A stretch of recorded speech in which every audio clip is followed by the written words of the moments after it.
This recipe is available in Marathi as well as English. For English, see the description below the video to see the ingredients and procedure to follow. Thank you. आली पौर्णिमा सुवासिनींची, चला सयानो चला, याग याग सयानो पूजा वडाची करूया. फेर धुरुणी सूत मानाच गुंफूया, याग याग सयानो पूजा वडाची करूया. सती सावित्रीने केली वटवृक्षाची पूजा, जन्मोजन्मी हाच मिळावा भरतार पतिराजा. हळदी कुंकुमानाचे ग भाग्याच मागूया, याग याग सयानो पूजा वडाची करूया. जशी मायेची सावली लाभली ग सावित्रीला, साता जन्माचा सोबती लाभू दे ग मला. एकमेकीची ओटी हर्षाने भरूया, याग याग सयानो पूजा वडाची करूया. सन वर्षाचा आनंदाचा वटसावित्री पुनवेचा, सुखी ठेव धनी माझा देवा मान हळदी कुंकवाचा. मनोभावे पूजन बहुगुणी वटवृक्षाचे करूया, याग याग सयानो पूजा वडाची करूया. आली पौर्णिमा सुवासिनींची, चला सयानो चला, याग याग सयानो पूजा वडाची करूया, पूजा वडाची करूया, पूजा वडाची करूया.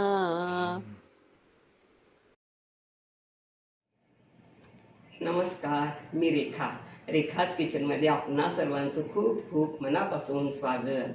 वटपौर्णिमा म्हटलं की प्रथम डोळ्यासमोर येतो तो विशाल वटवृक्ष. जून महिना म्हणजेच ज्येष्ठ महिना आणि वर्षा ऋतू यामध्ये येणारा सौभाग्यवती स्त्रियांचा आवडता आणि खास सण म्हणजे वटपौर्णिमा.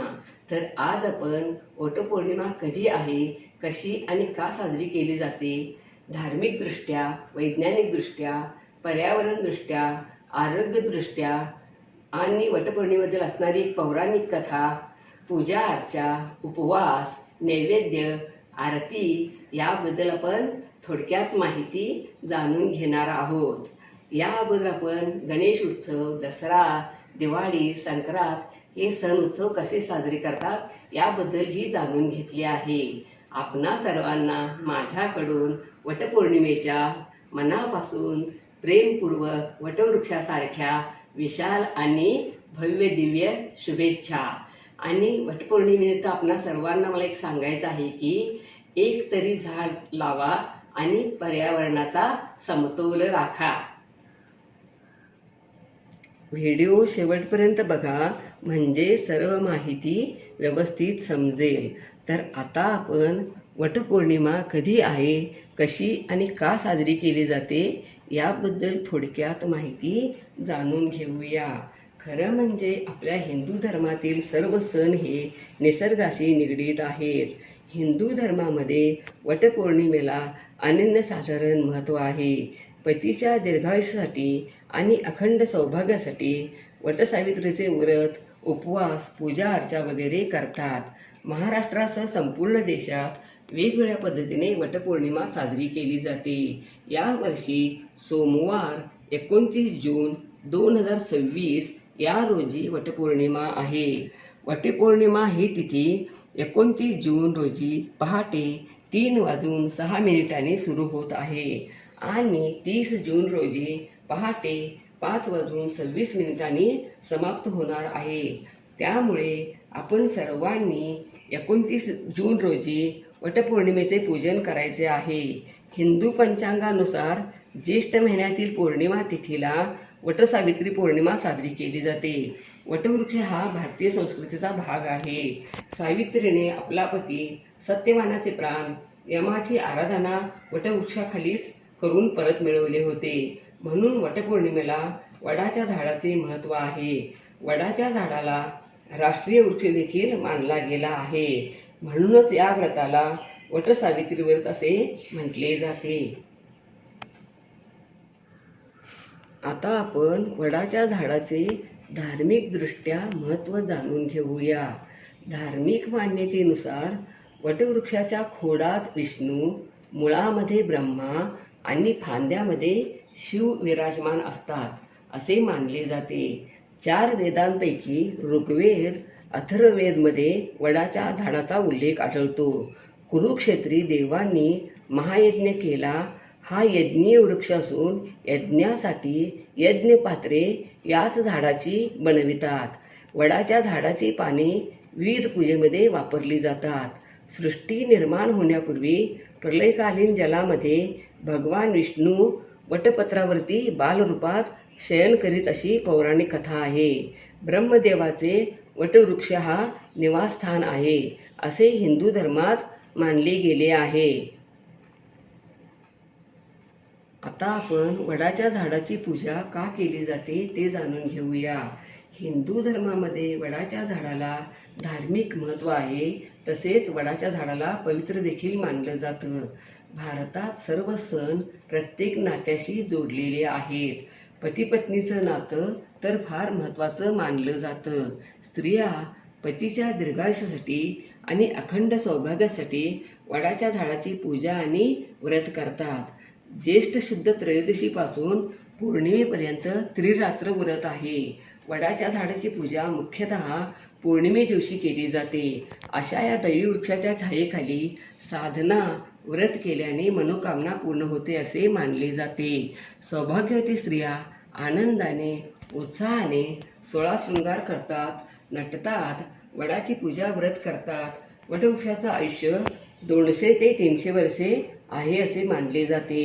त्यामुळेच वटवृक्षाच्या या गुणामुळे स्त्रिया वटवृक्षाला अखंड सौभाग्य मिळावं म्हणून साकडं घालतात. आता मुली नोकरी व्यवसाय वगैरे करतात तर त्यांनी नवीन वस्त्र, नवीन साडी, शक्यतो रंगीत नवीन साड्या, सौभाग्य अलंकार, हिरव्या बांगड्या, पैंजण, सिंदूर घालून साज शृंगार करून वडाची पूजा करावी. वेगवेगळ्या भागात, वेगवेगळ्या शहरात वेगवेगळ्या पद्धतीने उपवास, पूजा अर्चा, पोथीपारायण वगैरे करतात. नवीन लग्न झालेल्या नववधूंना पूजा, उपवास वगैरे कसा करायचा हे माहीत नसते. तर आपली जुनी परंपरा, रूढी पुढे नेण्यासाठी घरातील ज्येष्ठ स्त्रियांनी नववधूंना जरूर मार्गदर्शन करावे. सौभाग्यवती स्त्रिया 7 जन्म हाच पती मिळू दे अशी प्रार्थना करत वडाच्या झाडाला सूत गुंडाळत 7 फेऱ्या मारतात. तर आता आपण त्या 7 फेऱ्या मागचं किंवा 7 जन्माचं रहस्य काय आहे ते जाणून घेऊया. 7 जन्म म्हणजे वेगवेगळे जन्म नाहीत, तर 7 जन्म म्हणजे ही शुद्ध जीवशास्त्रीय भूमिका आहे. शरीर विज्ञान सांगतं काही पेशी मरतात, काही पेशी नवीन जन्माला येतात. शरीर सतत बदलत असतं आणि तरीही अखंड वाढतं आणि वाढत राहतं. 7 जन्म हाच पती मिळावा या 7 जन्माच्या मागणीत पुढच्या 7 जन्माचा संबंध नाही. एक शुद्ध जीवशास्त्रीय भूमिका आहे. शरीरामध्ये एकूण पेशी बदलायचा जो काळ असतो तो 12 वर्ष असतो. म्हणून तप करायचे पूर्वी 12 वर्ष, म्हणजे 12 वर्षांनी आपलं शरीर पूर्ण बदलत असते आणि जणू काय नवा जन्म असतो. असे 7 जन्म म्हणजे 12 × 7 म्हणजे बरोबर 84 वर्ष. पूर्वीच्या काळी जी लग्न व्हायची ती 16व्या वर्षी लग्नाचं प्रमाण मानलं गेलं होतं. त्यावेळी नवविवाहिता ही प्रार्थना करायची की 7 जन्म हाच पती भेटो, अर्थात 16 + 84 = 100 वर्ष असा त्याचा अर्थ होता. पतीच्या शतायुष्यासाठी कामना आहे. 7 जन्म पुढच्या जन्माचा काही संबंध नाही. वास्तविक वड हा दीर्घायुषी असल्यामुळे वृक्षाचं संवर्धन व्हावं या हेतूने वृक्षांची पूजा करण्याची संकल्पना भारतीय संस्कृतीने स्वीकारली आहे. आता आपण वडाची घरच्या घरी आणि बाहेर जाऊन पूजा करण्यासाठी कोणकोणते साहित्य लागते ते जाणून घेऊया. वडाच्या झाडाचे रूप असलेली कुंडी किंवा वडाच्या झाडाचे काढलेले चित्र किंवा रांगोळीने काढलेले वडाचे झाड, चौरंग किंवा पाट, समई, निरांजन, तेलाचा किंवा तुपाचा दिवा, अंथरायला रंगीत वस्त्र, फुलवाती, घंटी, धुबारती, तामण, पळीपंचपात्र, तांब्याचा कलश, गणपतीची आणि सत्यवानाची आणि सावित्रीची मूर्ती, जर सत्यवान सावित्रीची मूर्ती नसेल तर 3 सुपारी, तांदूळ, धूप, अगरबत्ती, रांगोळी, हार, फुले, विड्याची पाणी, पंचामृत, हळदी कुंकू, रंगीत अक्षता. ओटीचे साहित्य: तांदूळ किंवा गहू, खारीक, बदाम, सुपारी, हळकुंड, नारळ, ब्लाऊज पीस, मणी, मंगळसूत्र, कुंकवाचा करंडा, बांगड्या, सूत किंवा दोऱ्याची गुंडी. नैवेद्यासाठी गूळ खोबरे, दूध, पंचामृत, ओले हरभरे, खडीसाखर, पुरणपोळी, 5 प्रकारची 5 फळे. आता स्त्रियांना वाण देण्यासाठीचे साहित्य: मणी, मंगळसूत्र, कुंकवाचा करंडा, बांगड्या वगैरे, गहू किंवा तांदूळ आणि आंबे.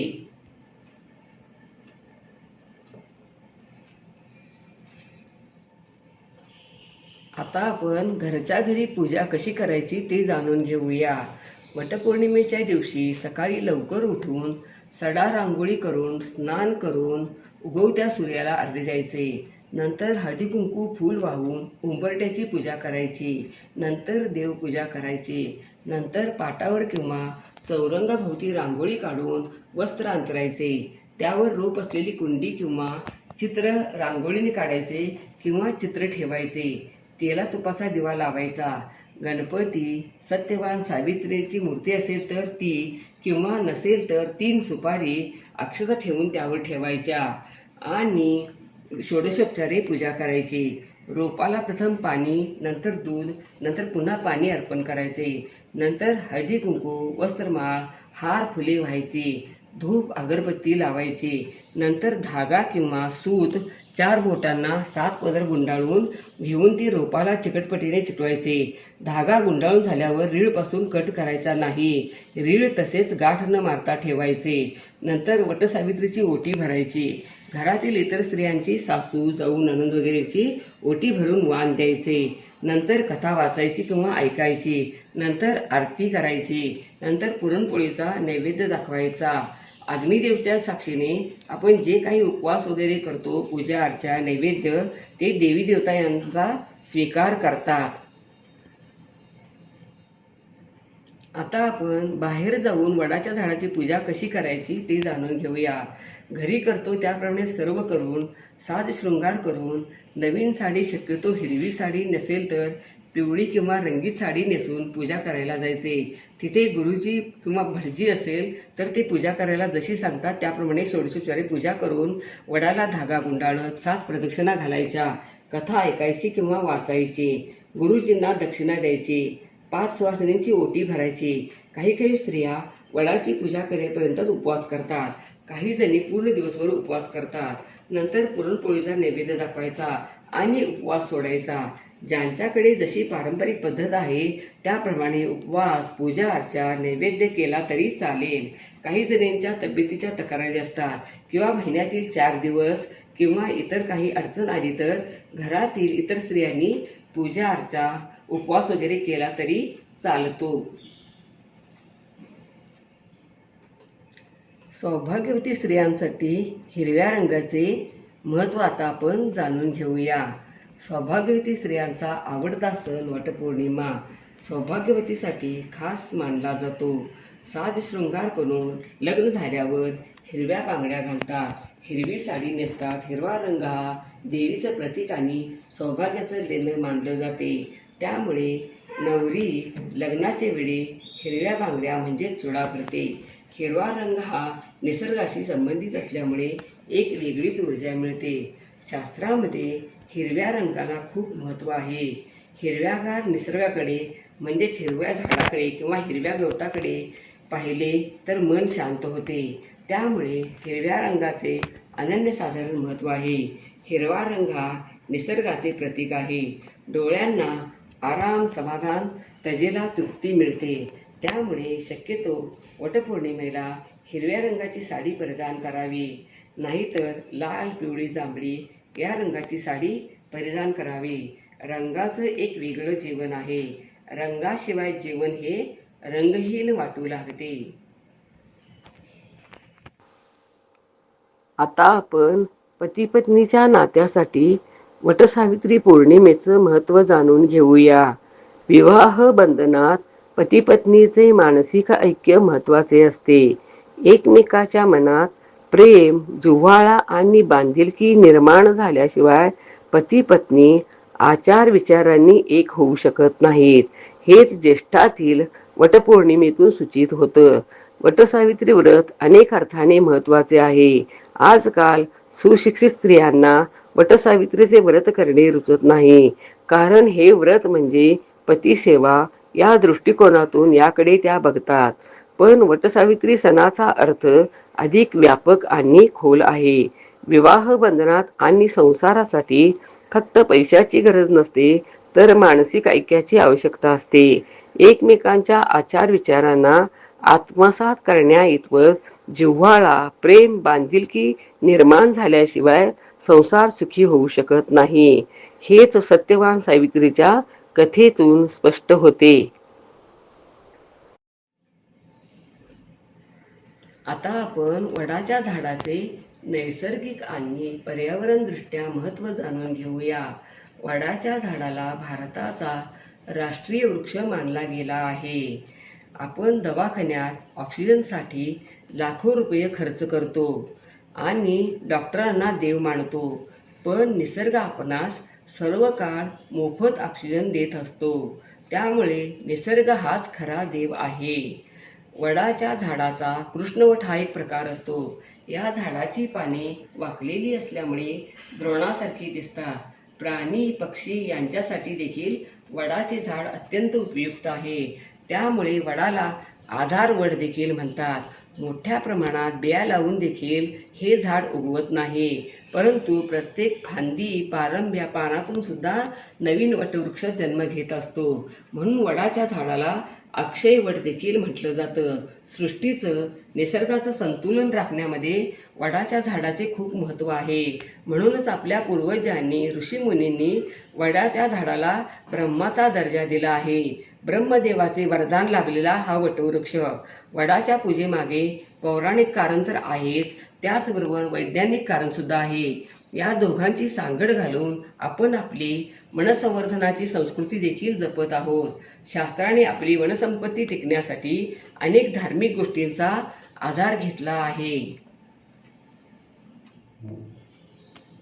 आता आपण बहुगुणी वडाच्या झाडाचे पारंपरिकच नाही तर वैज्ञानिकदृष्ट्या, आयुर्वेदिकदृष्ट्या महत्त्व जाणून घेऊया. वडाच्या झाडाला फिक्स इंडिका देखील म्हटलं जातं आणि इंग्लिशमध्ये बनियन ट्री म्हणतात. वडाच्या झाडामध्ये जीवनीय शक्ती आहे. अनेक रोगापासून दूर ठेवते. वडाचं झाड हे मोठ्या प्रमाणात ऑक्सिजन सोडते आणि मोठ्या प्रमाणात कार्बन डायऑक्साईड शोषून घेते. म्हणूनच वडाच्या झाडाला जीवन वृक्ष असे देखील म्हटले जाते. प्राणवायूची पूर्तता करून देतं असं स्पष्टपणे आयुर्वेदामध्ये सांगितलं आहे आणि याला नॅचरल व्हेंटिलेटर देखील म्हटलं जातं. या झाडाच्या आवारात हवा शुद्ध असते. वटपौर्णिमेच्या निमित्तानं स्त्रिया अधिक काळ सावलीला या झाडाखाली थांबतात. वडाच्या झाडाखाली सर्वांनी जास्तीत जास्त वेळ शक्य असेल त्यावेळी वेळ घालवावा. आपल्या सर्वांच्या आरोग्यासाठी चांगले असते. गर्भाशयाच्या शुद्धीसाठी आणि वीर्यवाढीसाठी औषध बनवले जाते. म्हणून वडाच्या झाडाला संसार वृक्ष देखील म्हटले जाते. वडाचे झाड हे स्त्रियांच्या सर्व समस्यावर रामबाण उपाय आहे.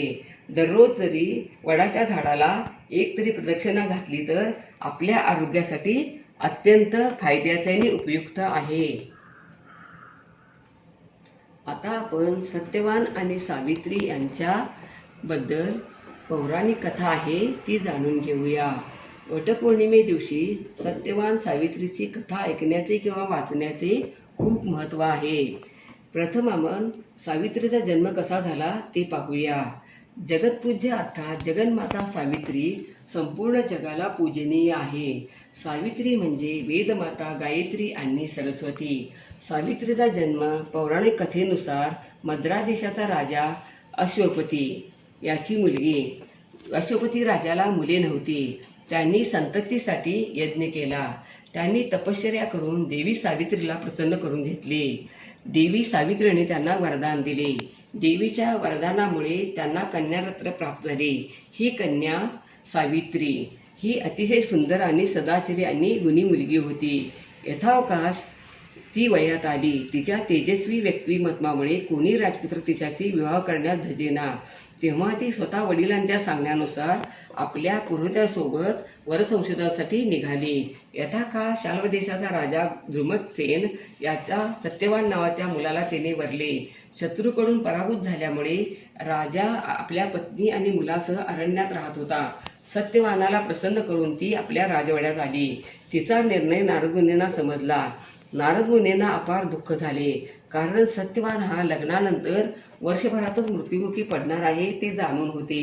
ते विधिलिखित नारद मुनींनी राजाला सांगितले. त्याचबरोबर सावित्रीसाठी दुसरा वर शोधण्याचा देखील सल्ला दिला. मात्र सावित्री आपल्या निश्चयानुसार ठाम राहिली. राजाने योग्य मुहूर्त पाहून सावित्रीचा विवाह सत्यवानाशी करून दिला. विवाहानंतर सावित्रीने सर्व श्रीमंतीचा त्याग करून साधी राहणी अंगीकारली. सासू सासरे आणि पतीची सेवा करण्यात ती मग्न झाली. 1 वर्षाचा काळ संपण्यास केवळ 4 दिवस उरले. त्यावेळी तिने संकल्पासह त्रिरात्र सावित्री व्रत केले. शेवटच्या म्हणजे 4थ्या दिवशी पूजेसाठी दर्भ आणि इंधनासाठी लाकडे आणण्यासाठी सत्यवान सावित्रीसह रानात गेला. लाकडे गोळा करीत असतानाच तो अचानक आजारी पडला. डोके दुखू लागल्याने सावित्रीच्या मांडीवर डोके ठेवून एका वडाच्या सावलीत निजला. यमराज तिथे येतात आणि सत्यवानाचे प्राण घेऊन जाऊ लागतात. सावित्री देखील यमाच्या मागे आपल्या पतीसोबत जाऊ लागते. यम अनेक वेळा सावित्रीला परत जाण्यास सांगतात, पण ती साफ नकार देते आणि आपल्या पतीसोबत जाण्याचा हट्ट धरते. सावित्रीच्या पतिनिष्ठा, कर्तव्य व पतिव्रता धर्माच्या विवेचनामुळे यम प्रसन्न होतो व अखेर पती सोडून तिला 3 वर मागण्यास सांगतो. सावित्री प्रथम सासऱ्यांसाठी दृष्टी मागते, नंतर सासऱ्यांचे राज्य परत मागते. तिसरे वरदान म्हणून मला पुत्रप्राप्ती होऊ, अशी सत्यवानाची वंशवृद्धी होऊ हवी अशी इच्छा व्यक्त करते आणि यमराज नादात तथास्तु म्हणतात. तेव्हा त्याला वचनबद्ध झाल्याची आठवण होते आणि त्याला सत्यवानाचे प्राण परत करावे लागतात. मुळात हे व्रत द्वादशीपासून करण्याची प्रथा आहे, परंतु आजकालच्या धावपळीच्या जीवनात सर्वांनाच ते तसे करणे शक्य नाही. त्यामुळे ज्यांना जसे शक्य असेल तसे हे व्रत केले तरी चालते. अशा पद्धतीने वटपौर्णिमा हा सण जरूर साजरा करा. जेव्हा आपल्याला शक्य असेल तेव्हा वटवृक्षाच्या सावलीत जास्तीत जास्त वेळ घालवा.